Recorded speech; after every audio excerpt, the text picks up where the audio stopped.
माननीय सभापति महोदय, मेरे हाथ में ये बजट है, बजट की कॉपी है। Yes sir. और इनका जो प्रथम जो है पॉइंट वो शुरू होता है इनके संकल्प पत्र से। इन्होंने लिखा है कि भी हमने हमारा संकल्प पत्र जो था उसकी कॉपी में लेके आया हूँ। इसमें लगभग 400 पॉइंट इन्होंने बनाए। अगर उसका 45% निकालें उस हिसाब से आप भी देख लीजिए कि 45% कितना होता है। क्योंकि माननीय मुख्यमंत्री जी हर भाषण में कहते हैं पिछले 3.5 महीने से कि भाई हमने हमारे संकल्प पत्र का 45% हिस्सा पूरा कर दिया। और ये जो संकल्प पत्र है इसकी मूल प्रतिलिपि मैंने एक एक पॉइंट रात को पढ़ा और इस बजट से मिलाया कि भी कौन कौन से काम हो गए। तो न तो उन्होंने जो 45% बोले हैं वो पूरे हुए, और नए माननीय वित्त मंत्री जी ने इसमें मेंशन किया है कि 45 बिंदुओं पर कार्यवाही पूरी हो चुकी है।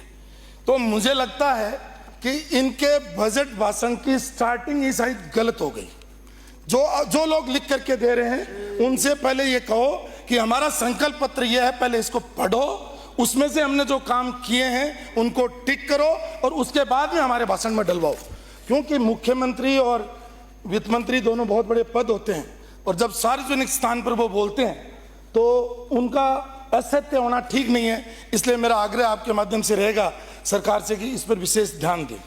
अभी माननीय संसदीय कार्य मंत्री चले गए, उन्होंने कहा कि भी हमने तो कहा 5 साल में हम गेहूं का MSP, अभी बोल रहे थे कि 5 साल में हम गेहूं का MSP 2700 रुपये प्रति क्विंटल से ऊपर देंगे, जबकि ये इनका संकल्प पत्र है, इसमें लिखा हुआ है कि हम 2700 रुपये प्रति क्विंटल से ज़्यादा MSP देंगे।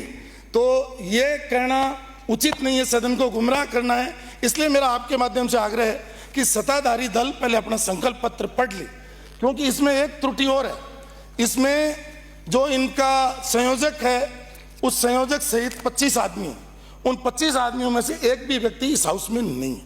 सिर्फ एक व्यक्ति था जो माननीय किरोड़ीलाल जी थे, उनको भी इन्होंने छुट्टी भेज दिया। यानी अब इनको संकल्प पत्र बनाने वाला तो एक व्यक्ति है नहीं, इंप्लीमेंट करने वाले यहाँ बैठे हैं, इन्होंने अभी तक इसको पूरा पढ़ा नहीं। इसलिए ये जो गैप है, ये गैप कैसे पूरा हो इस पर इनको पहले ध्यान देना चाहिए।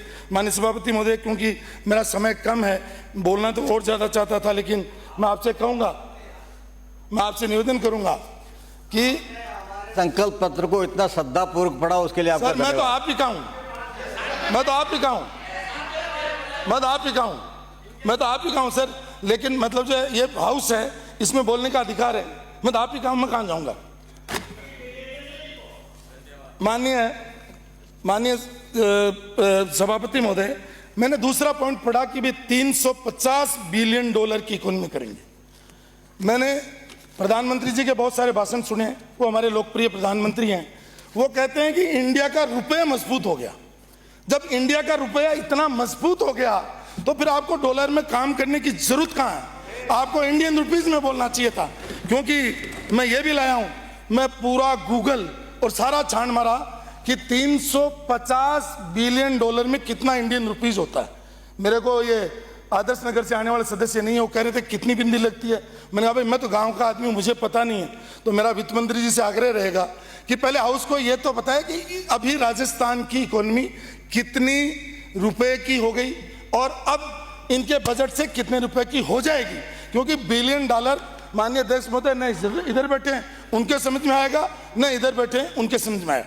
इसलिए जितना व्यवहार करें कम से कम रुपए में करें, क्योंकि हमारा रुपये बहुत सुदृढ़ है और हमारा नेता माननीय नरेंद्र मोदी जी भी विश्व का नेता है, इसलिए रुपए में बात करें, ये मेरा विशेष आग्रह आपसे रहेगा। और माननीय सभापति महोदय, पहले तो क्योंकि मेरा समय खत्म हो जाएगा, पहले तो मैं धन्यवाद देना चाहूँगा कि इन्होंने मेरे निर्वाचन क्षेत्र ढिंढोना में भी इन्होंने 33 kVA का GSS दिया है, उसके लिए भी आपका धन्यवाद। इन्होंने मोलासर को 30 सैयाओं से 50 का किया, उसके लिए भी धन्यवाद। और जो काम किया उनके लिए तो धन्यवाद। लेकिन माननीय सभापति महोदय, मैं ये देख रहा था कि FRBM जो हमारा एक्ट जो है उसका वॉयलेशन इसमें 100% इनके इस बजट में है। और बात कर रहे थे कि भाई हम आते ही जो है इकोनॉमी को सुधार देंगे, कांग्रेस वालों ने कर्जे के नीचे दबा दिया। तो आपका तो 25,000 करोड़ तो अभी आपके बजट में ही मतलब जो है डिफिसिट दिखा रहा है। और हम तो संसदीय कार्य मंत्री महोदय ये उम्मीद कर रहे थे कि जब आप राज्य में आएंगे और संसदीय कार्य मंत्री होंगे तो मुख्यमंत्री जी के और वित्त मंत्री के सलाहकार होंगे, तो पहला बजट आएगा वो सरप्लस का आएगा। लेकिन दुर्भाग्य की बात है कि चाहे वो कैपिटल का मामला हो चाहे रेवेन्यू का मामला हो, दोनों ही घाटे के बजट आपने प्रस्तुत किए हैं और इससे राजस्थान पर ऋण भार और बढ़ेगा। तो मेरा निवेदन ये है कि जो बोलो कम से कम उसको पहले बजट में करो, बाद में तो ब्लेम नहीं करें। ब्राजे साहब, समय 6 मिनट हो गया आपका। मैं तो बैठ जाऊंगा सर, 2 मिनट तो मेरे को 2 मिनट ये अध्यक्ष जी की व्यवस्था है। 2 मिनट बोलने तो ब्राजे साहब, श्री अमीन खान बजट पे तो शुरू ही नहीं हुआ। मैं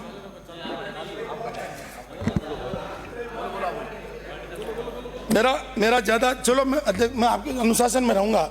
1 मिनट में ये कहूंगा 4 मिनट दे दो कि चलो कोई बात नहीं, ये बात माने नहीं माने, मेरी इतनी तो मान लें कि इन्होंने खाटू श्याम जी को 100 करोड़ रुपए देके कॉरिडोर बनाने की बात कही है। तो मैं इतनी कहूंगा कि सालासर वाला जो खाटू श्याम जी जो आता है, जो भी यात्री आता है बाहर से, वो सालासर भी जाता है, तो इसको इस कॉरिडोर में मतलब सालासर को भी जोड़ लें और उसके साथ साथ में पाड़ा माता को भी जोड़ लें, नागौरी मंदिर को भी जोड़ लें। ये मेरा उनसे आग्रह रहेगा। और दूसरा आग्रह प्लीज अध्यक्ष महोदय मेरे 1 मिनट तो दो। और दूसरा, कांग्रेस वालों पर ये कहते हैं कि ये गायों के खिलाफ के लोग हैं। इन्होंने तो जो 6 महीने के अनुदान को बढ़ा करके 9 महीने किया, और मेरा आपसे आग्रह है, आप तो गौ माता को मानने वाले हो, इस 9 महीने को बढ़ा करके 12 महीने कर दो।